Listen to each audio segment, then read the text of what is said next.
Setelah dari wawancara dengan Pak Kades, kami melakukan penelusuran yang sudah dijelaskan dari keterangan Pak Kades, yang dulunya adalah tempat sekitaran 11 mahasiswa KKN di Desa Bayu.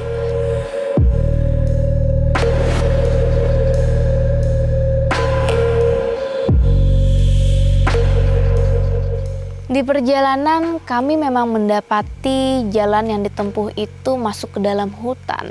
Dikelilingi pohon pinus, ada pohon jati, terdapat sendang, jembatan, bilik kamar mandi hingga pemakaman di Desa Bayu.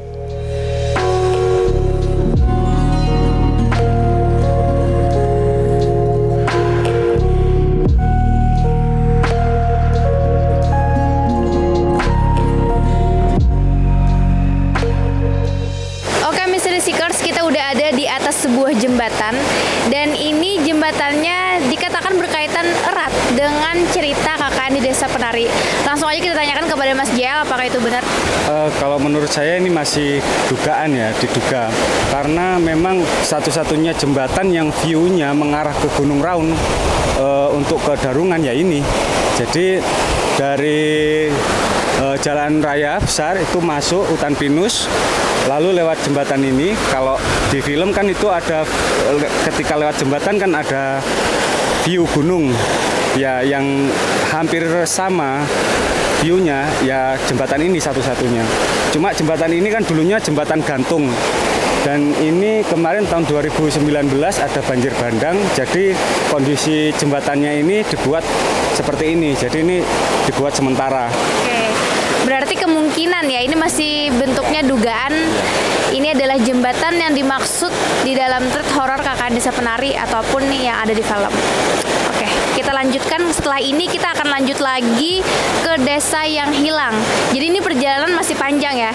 Ikutin terus gimana penelusuran dan juga investigasi tim Kabar Misteri dan juga para kolaborator mencari tahu fakta mengenai KKN Desa Penari. Yuk.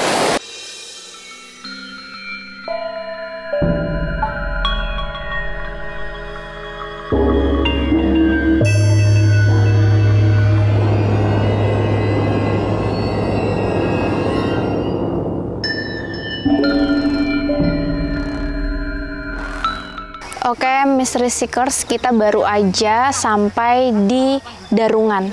Jadi di Darungan ini, kalau di dalam cerita versi Pak Kades, ini adalah tempat yang diduga menjadi tempat mahasiswa KKN, laki-laki dan perempuan yang melakukan hubungan asusila.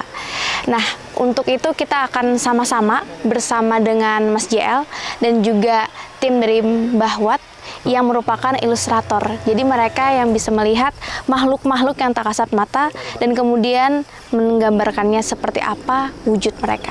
Mungkin kita langsung aja ya, Kak. Oke. Mungkin kita bisa langsung ke ini kan terlihat ada bangunan-bangunan yang terbengkalai gitu. Dulunya ini apa, Kak? Dulunya ini seperti perkampungan, tapi untuk pekerja kebun. Oh, berarti ini tadinya emang perkampungan ya? Ya, jadi di sini ada beberapa perkampungan. Ini termasuk Darungan, yang dinamakan Darungan itu sini. Di atas lagi sebenarnya ada, tapi cukup jauh. Cuma kalau untuk lokasinya yang diduga ya, diduga itu memang tempatnya di sini.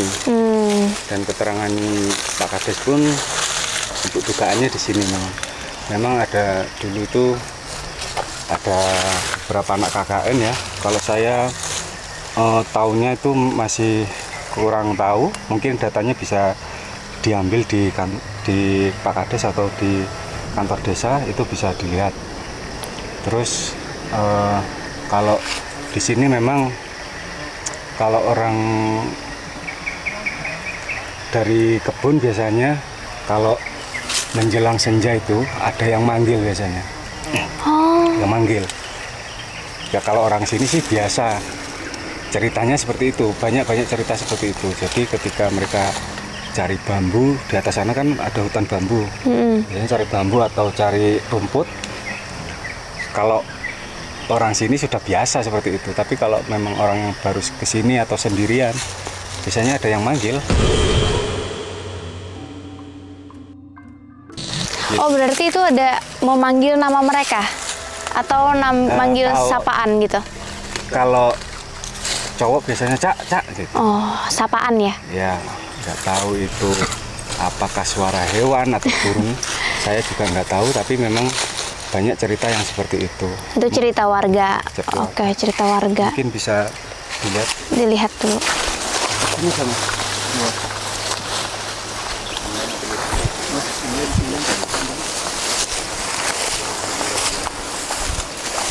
Mungkin kalau untuk area raungnya, dilihat dari sini Gunung Raungnya itu. Oh iya, itu. Bisa dilihat dari Iya, sini. terlihat jelas sih.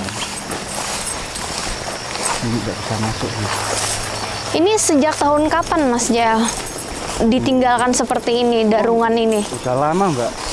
2011-an atau 2012 sudah mulai nggak ada. Tapi waktu saya ke sini itu kondisinya nggak seperti ini. Ini sudah rimbun sekali. Jadi kondisinya masih bisa dimasuki. Tadinya? Oh, tadinya. Terakhir ke sini itu kapan? Tahun 2019.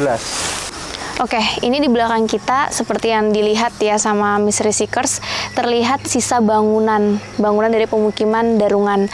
Nah, dari penglihatan teman-teman bahwa kira-kira di sini ada aura-aura apa nih, atau sudah melihat sosok-sosok yang bisa digambarkan?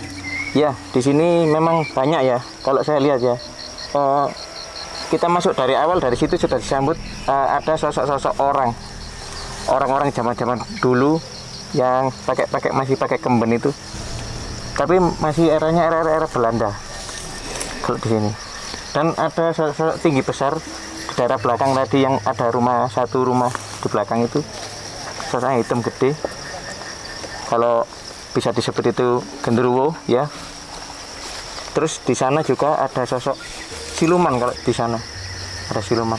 Siluman apa itu? Siluman bentuknya merangkak, kukunya panjang-panjang gitu. Oh. Iya. Di sebelah sana tadi sempat saya lihat. Untuk di rumah yang di belakang kita ini? Di sini sosok-sosok orang ya kalau saya lihat ya. Oke. Ya, orang-orang zaman-zaman dulu gitu. Ya kayak rumah biasanya kayak gitu. Jadi memang ini tadinya adalah pemukiman warga. Betul, ya. Betul memang. Kaitan dengan cerita KKN di Desa Penari, ini diduga mereka melakukan di sini. Berarti dalam kondisi ini adalah tempat terbengkalai yang dipakai untuk itu ya. Kemungkinan kalau dilakukan di sini tindakan seperti itu kayaknya nggak mungkin, karena ini kan pemukiman. Kalau sinkronkan dengan film atau cerita itu dilakukannya kan di bilik kamar mandi. Oh iya. Tindakan yang mereka lakukan itu. Mungkin kalau mau lihat bilik kamar mandinya ada sebelah sana. Ya, sebelum tadi ya, ya sebelum kita sebelah kanan ya, tadi. Sebelahnya sebelahan sama jurang. Oh ya, tapi masih dalam kawasan Darungan ya, masih dalam kawasan Darungan. Oke. Ini kita lihat dari tim Bawat udah mulai menggambar sosok-sosok yang mereka lihat.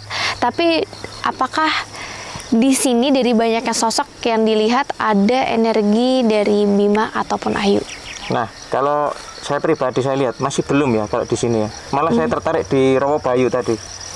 Oh, di Rowo Bayu ya, di justru. Rowo Bayunya. Kenapa? Kalau umpama kejadian di sini, pasti ngumpulnya di sana. Ketarik ke sana semua. Kenapa tuh jadi bisa ketarik di sana? Ada alasan tertentu? Di sini ada sinkron ya, kayak jembatan gitu loh, tempat singgahnya mereka di sini. Oke. Langsung ke arah sana gitu. Mungkin nanti kalau kita malam hari penelusuran kan di Rowo Bayu, di sana bisa ada betul, kemungkinan ya, kemungkinan. Nanti kita lihat aja ya nanti malam. Ini sosok-sosok orang ya? Iya, sosok orang. Kira-kira ada 7 atau 8-an lah seperti itu yang ada di sini. Terus untuk bentuknya, sebentar ya, ini saya selesaikan dulu, bisa kita gambar bentuknya. Dari banyaknya sosok yang ada di sini, menurut kakak nih sosok apa nih yang paling kuat di sini, atau penguasanya lah untuk di wilayah Darungan? Nah, kalau penguasanya ada di belakang tadi ya, yang sosok tinggi besar ya, yang sering manggil-manggil itu, betul kata Mas. Ya, di rumah belakang. Ya, di belakang tadi yang manggil-manggil kan nggak bisa turun. Itu energinya paling besar di situ. Oh, justru di situ. Iya, betul. Kalau mungkin ada warga lewat sini, ada yang manggil, ada yang sekelebatan orang, mirip orang gitu. Nah, sosok itu tadi yang di belakang. Itu ada suara.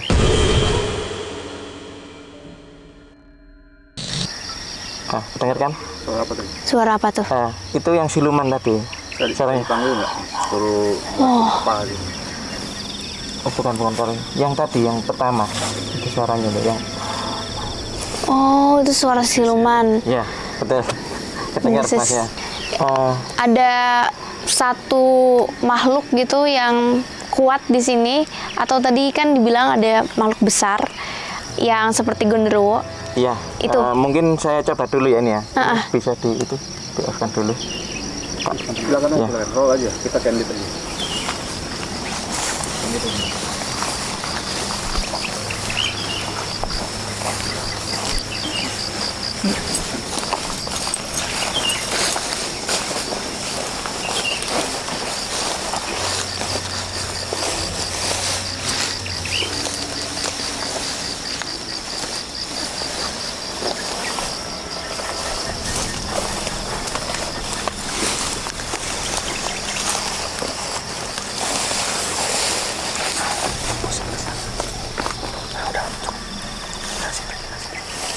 Nah, ini soalnya kayak begini ya ini. Tapi gerakannya nggak seberapa itu ya. Nah, itu gerak-gerak sendiri tuh. Dedaunan yang sebelah sini. Yang ini ya? Iya. Iya. Berarti dia di depan sini. Iya, di situ. Baik. Takut apa. Baik. Dia ngapain Kak di sini? Ini Sebagai apa gitu loh? kan ini tak tarik dari belakang tadi. Oh. Ya. Bukan yang siluman tadi, bukan. Oh, bukan. Bukan. Tapi yang suka manggil-manggil Yang warga. suka manggil-manggil tadi di sini. Oke. Kalau menggerakkan benda itu masih kurang. Mm-mm. Kalau suara mungkin bisa. Suara bisa. Suara. Iya. Namanya apa? Namanya aneh. Raden Ongrongmang katanya. Raden Ongrongmang. Iya, aneh kan. Memang di sini kan kebanyakan sosoknya primitif ya yang saya lihat ya. Dari tadi awal penelusuran di dekat kuburan itu primitif sosoknya. Ya kayak ada manusia setengah ular, manusia setengah kuda. Oh. Gitu. Berarti Kakak selama di daerah di Desa Bayu ini juga udah ngelihat makhluk-makhluk yang kayak manusia setengah ular. Ya, betul. Itu kan agak mirip ya dengan cerita di KKN di Desa Penari. Tapi ini Beda. setengah ularnya beda. Ini Dia, seperti apa? dia melata, cuma tangannya segini aja, nggak panjang. Kepalanya, kepala ular Kepalanya manusia. kepala ular tapi agak besar, gitu. Oh, Aneh sosoknya. aneh ya. Aneh. Kalau di gunung-gunung kayak gini sosoknya aneh memang.